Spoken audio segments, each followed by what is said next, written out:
Latinoamérica, desde las Américas. Voy a estar moderando esta mesa. Soy Gerardo Cantú. Gracias para los que repiten y bienvenidos a los que llegan. Esta es una mesa que está centrada más en una discusión sobre Bolívar Echeverría y algunos encuentros con otros autores. Está Berenice Amador Saavedra, que viene de la UAP, de la Universidad Autónoma de Puebla, ¿no? Que participará en una ponencia titulada Racionalidad hegemónica, procesos de sovietización contemporánea y la inquietud desde la configuración latinoamericana. Está también con nosotros Julia Corona Chaparro, de la Universidad Autónoma de Querétaro, de la Facultad de Filosofía, donde nos presentará una ponencia titulada Una lucha contra la distopía, un encuentro entre Bolívar Echeverría y Gloria Anzaldúa. Y por último, está Andrés Oliver Barragán, de la Facultad de Arquitectura de la UNAM, ¿no? Con una ponencia por el tema Encarnar, ¿no? La modernidad del siglo XX, el sentido crítica de Juan O'Gorman y las contribuciones de Bolívar Echeverría a la teoría de la imaginación. En esta mesa tendremos 20-25 minutitos para que cada quien presente su ponencia. Sugiero que sigamos la dinámica de la mesa anterior, ¿no? En el orden en que está en el programa. Cuando falten 5 minutitos, pasaré las notas que tienen un papel de 5 minutitos para ir cerrando. Al final de las 3 participaciones, abriremos espacio de diálogo y debate, ¿no? Unas preguntitas, podremos postular 2 o 3 preguntas al público, y que tengamos oportunidad de al menos unas 2 rondas, a ver si nos da oportunidad. ¿Les parece bien? Bueno, entonces, pues sin más, Berenice, adelante.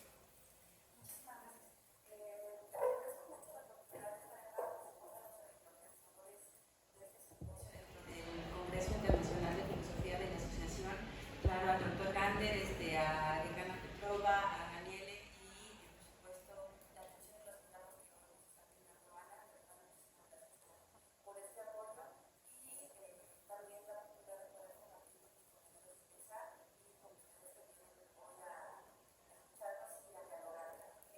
Está título larguísimo, pero lo que preparé para hoy para compartir y quizá debatir con todos ustedes. Le puse racionalidad económica, no sé si es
continúan siendo en ocasiones discutidos en otros marcos de reflexión. Sin embargo, existen razones fuertes por expandir su comprensión filosófica como herramienta fundamental para pensar la condición humana, especialmente en el contexto de la modernidad capitalista. Una vez parezca más rápida de la cultura, se encuentra la tensión entre dos posturas principales de uso como cotidiano, las posturas culturalistas que tienden a demasiado de la estructura, los códigos de algunos reglamentos que condicionan la interacción social, donde, bueno, en este contexto de las propuestas culturalistas, el individuo vuelve a ser un poco secundario y el papel esencial radica en la condición de las situaciones necesarias para que la estructura social prevalencia. Por otro lado, están las posturas que en ocasiones yo encuentro en los textos se llaman creativistas, que sostienen que las estructuras son el resultado de la actividad creadora individual. Pero el ser humano consideran bueno, parte del ser humano, principalmente en esta idea de la libertad para crear el mundo y transformar las estructuras sociales y adaptarlas a los experimentos sociales. Y bueno, creo que esto se toca muy bien con algunos de los momentos que estuvimos tratando de dar respecto a qué pasa con la libertad. Carla Sánchez nos mencionaba que desde el genio podemos ver que la libertad como tal no estamos en nuestra libertad, es una idea como muy factible que tenemos que ir para allá, pero no hay nada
alerta de esa expansión, un intento de duplicar el número. Sin embargo, ya para el siglo XVII, este proyecto sustenta la cultura de las zonas culturales mesoamericanas, resultando en una composición significativa de la labor. La importancia de este periodo de Arcadia, como reflexiones periféricas, por la intervención pasada, como la Nueva España participan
nacen con lo dado también nacen o dentro del mundo o fuera del mundo. La forma en que Echeverría dibuja la imagen de Malintzin en su texto es muy bella y compleja. Describe a una mujer que era la voz de Cortés o la voz de Malinche, como le llamaban los mexicas, que esta parte no la entiendo, tengo que acercarme más. ¿En qué momento se deformó decirle a Malintzin Malinche cuando los mexicas, si leen las relaciones de Cortés, las relaciones de las cartas de Cortés, los mexicas le decían a Cortés Malinche, no se referían a Malinche,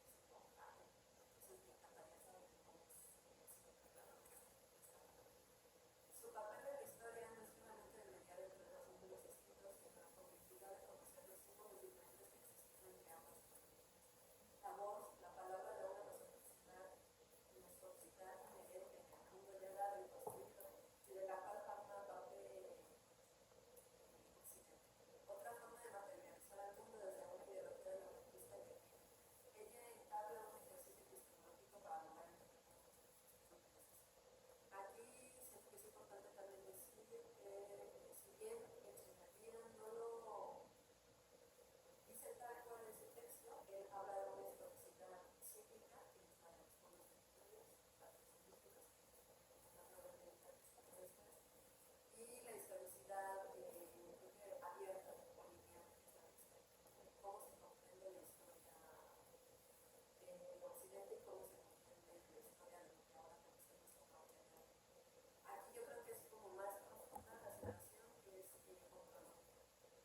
muchas gracias por estas reflexiones. Creo que va a dar mucho de qué conversar después de escuchar a Andrés Oliver Barragán, ¿no? Con encarnar la modernidad del siglo XXI en el sentido crítico de Juan Bormann y las contribuciones de Bolívar Echeverría a la teoría de la información. Muchas gracias. Bueno, primero quisiera agradecer el estímulo y apapacho que he sentido en este tercer día de coloquio, que también en este tercer momento de exposición, pues a mis colegas de mesa que ya nos comenzaron a hacer pensar. A mí, bueno, me ha interesado mucho la crítica del espacio social, la teoría de la subsunción y la teoría de la enajenación como mis momentos favoritos del marxismo. En general, he estado preocupado por la teoría, no como lugar del todo usurano, sino como forma de nuestra socialidad, preguntándome por el tejido teórico de nuestras comunidades en tensión. Y en ese sentido, me interesó recuperar la figura de Juan Borba, que está ahí de unos 29 años, para repensar algunos aspectos que me interesan bastante de la obra de Bolívar Echeverría y que, aprovechando el estímulo que he tenido en estos días de coloquio, quisiera plantear, gracias a las exposiciones de mi compañera Sandra Loyola y Jimena Mujía ayer, y de Luciano, que planteó el tema de la antropofagia, plantear una imagen para que podamos discutir después, un poco pensando que el juego de Minerva pues, pueda anochecer y tendremos tiempo de discutir conceptualmente más adelante. Y en ese sentido planteé el tema de encarar la modernidad, porque quisiera plantear este par de ideas que les voy a exponer desde la vida y la muerte de Juan Bormann y mi encuentro con Bolívar Echeverría y Walter Benjamin. Pasaré algunas fotos, aunque bueno, veré que no me desincronice. Cada tanto se hace muy presente en los caminos de la arquitectura y de lo arquitectónico un espíritu que trata de restablecer el equilibrio del mundo frente a la catástrofe de la historia. Cada tanto se presentan propuestas, tendencias y escuelas de pensamiento que, incidiendo en la textura del espacio, se proponen el doble trabajo de pensar el mundo y de tratar de transformarlo. Más o menos radicales, siempre cobrando distintas formas, aparecen, según la época, preocupaciones respecto al metabolismo del planeta y de su gente, como recientemente lo hacen el urbanismo participativo y la arquitectura verde, las construcciones de tierra o bambú, producidas por las mismas comunidades que las habitarán, la integración de energías renovables y procesos constructivos sociales y ecológicamente sustentables, la recuperación de los materiales tradicionales o la producción social del hábitat, entre otras formas de hacer arquitectura que se proponen cambiar la realidad desigual de las ciudades y enfrentar el fin del mundo, formulando nuevas maneras de construir y habitar. En México, por lo menos, habiendo pasado el siglo XX, todas esas formas de producir el espacio, todas ellas,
Claro, hay que poner la próxima. Ahí está. Para nada. Bueno, esta viene después. Hay otra foto también que hizo para su propia familia en San Jerónimo, número 186 del Pedregal de San Ángel, en la Ciudad de México, donde juntó un día del año 52 a Walter Gropius, que habría sido director de la Bauhaus, y a Frank Lloyd Wright, famoso arquitecto de la Casa de la Cascada y el Museo Guggenheim de Nueva York. O'Gorman nació en Coyoacán, pasó de los 4 a los 7 años en Guanajuato, lo que es muy interesante por el tema de la alhóndiga. Luego creció en San Ángel y estudió en la Escuela de Arquitectura de la que una vez fue la Academia de San Carlos y que en ese entonces era la Academia Nacional de Arquitectura. Hoy, Facultad de Arquitectura de la UNAM.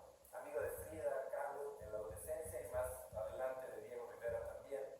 Trabajó en algunos despachos importantes antes de ser vanguardia de la arquitectura moderna en nuestro país, como el de José Villagrán y el de Carlos Obregón Santacilla. No se hablaba con su hermano historiador, se casó y tuvo una hija.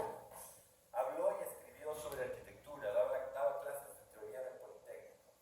Se trata de la trayectoria de una arquitectura que en parte deviene de la negación de la escuela funcionalista que personificaría Walter Gropius, la Bauhaus, y la superación de las formas de modernidad industrial, de la geometría fundada en la modulación y el distanciamiento respecto al entorno, de la máxima producción por el menor esfuerzo, a la que O'Gorman se adscribió fuertemente en un primer momento de su carrera, aunque siempre imprimiendo su propia postura y en parte de la afirmación del organicismo de Frank Lloyd Wright, una arquitectura de la búsqueda por la comunión con el espacio-tiempo social del lugar en que nace.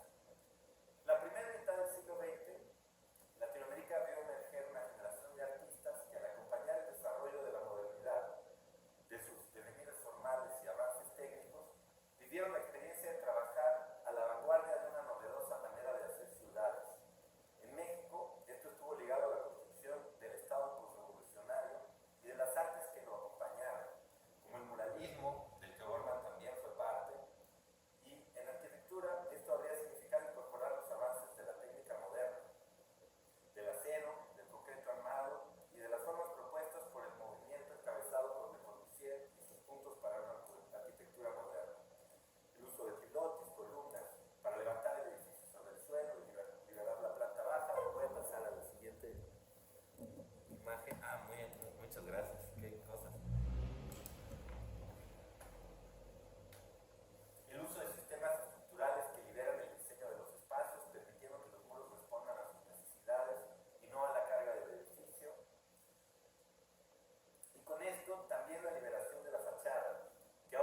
están en San Ángel. Aquí está. Diego es el rojo, Frida el azul. Y en el terreno vecino a la del anterior. Siguió proyectando y construyendo casas para luego entrar a la Secretaría de Educación Pública como jefe del departamento de edificios y pasar un tiempo dedicándose a hacer escuelas alrededor del país, edificios institucionales, donde trabajó intensamente, de alguna manera dando su vida en la concreción misma del Proyecto Nacional de Modernidad, que en ese momento pudo ser la búsqueda por la reconciliación de la arquitectura con el organismo social natural. Se trataba de un personaje que en ese momento creía en la arquitectura como posibilidad, permítanme las comillas, de progreso. Que está cabrón, porque muy joven construyó 23 escuelas con el presupuesto de una. A mi edad, hasta los 38 años, es decir, es posible la cosa. Estoy poniéndome en su lugar. Él estaba muy emocionado, muy... Realmente la modernidad podría en ese momento terminar con la hecatombe. Pensando en el organicismo que mencionamos antes, sería posible decir que es en esta primera etapa del trabajo de Juan O'Gorman, que duraría unos 6 años, donde se construye la base social de su postura, donde comenzaría el concepto de arquitectura para intervenir un organismo que se concreta por ahora en las formas cuadradas del funcionalismo, y en ellas sostiene una estética que se busca mexicana. Sería la parte primera de la trayectoria que mencionamos antes, fundada en una suerte de confianza en la modernidad dominante. Esta etapa termina con un O'Gorman que antes o después de cumplir 40 años dejó la arquitectura, viendo que esta vida se había realineado al curso de la violencia y la explotación de siempre, cambiando aquel, son palabras de Juan, máximo producto con mínimo esfuerzo por máximo lucro, mínima inversión. Y con ello terminando la posibilidad de estrenar el fin del mundo. Por esta posibilidad de extraer una mayor renta de la construcción del mundo con una menor inversión, inclinándose a acentuar la desigualdad del mundo y la destrucción del ecosistema. Su trayectoria tomaría entonces un curso fuertemente marcado por la experiencia directa de las contradicciones entre el proyecto de modernidad de la arquitectura y la forma con la que se concreta el capitalismo industrial. En sus palabras, él no quería dedicarse a ser un hombre de negocios. No quería subordinar su arquitectura a estos negocios, así que la dejó.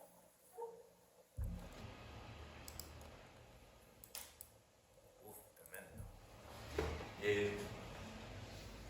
La arquitectura moderna se habría desviado de sus potencialidades transformadoras. Por primera vez era técnicamente posible revertir la devastación del mundo, el tiempo en que 23 escuelas podrían construirse con el presupuesto de una sola. Un gran logro además histórico de Juan O'Gorman. Habría terminado y la trayectoria que seguimos habría ganado para sí una conciencia de crisis, que más adelante sería fundamental para el organicismo que vamos siguiendo, crisis de la modernidad, de la arquitectura y de lo orgánico. Les presento este cuadro de 1949, fecha muy interesante, titulado "De unas ruinas nacen otras ruinas", a quienes gusten las tesis sobre el concepto de historia de Benjamin, pues es muy sugerente por el año y por el tema.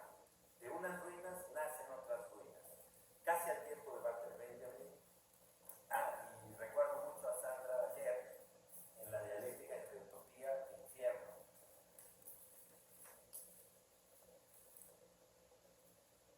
Tan precozmente como introdujo el funcionalismo en la arquitectura a nuestro país, O'Gorman cobró conciencia de sus contradicciones y tomó una postura al respecto, actitud que sería visible en su producción artística. Iniciaría entonces una etapa de dedicación a la pintura, movida por un lado por una preocupación social histórica relacionada con la construcción del Estado mexicano revolucionario, como se puede ver en sus murales, y por el otro, por una preocupación social histórica relacionada con la destrucción del mundo orgánico en manos de la modernidad industrial, como se puede ver en sus cuadros. La trayectoria a la que nos referimos durante este segundo periodo se encontraba en un pasado de lucha y esperanza, de conflictos destructivos que llevaban un sentido de construcción y un futuro de desesperación y desmoronamiento del mundo, de soluciones constructivas que llevaban un sentido de destrucción.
Marcheto, Juan, es el que está ahí. Esta casa fue destruida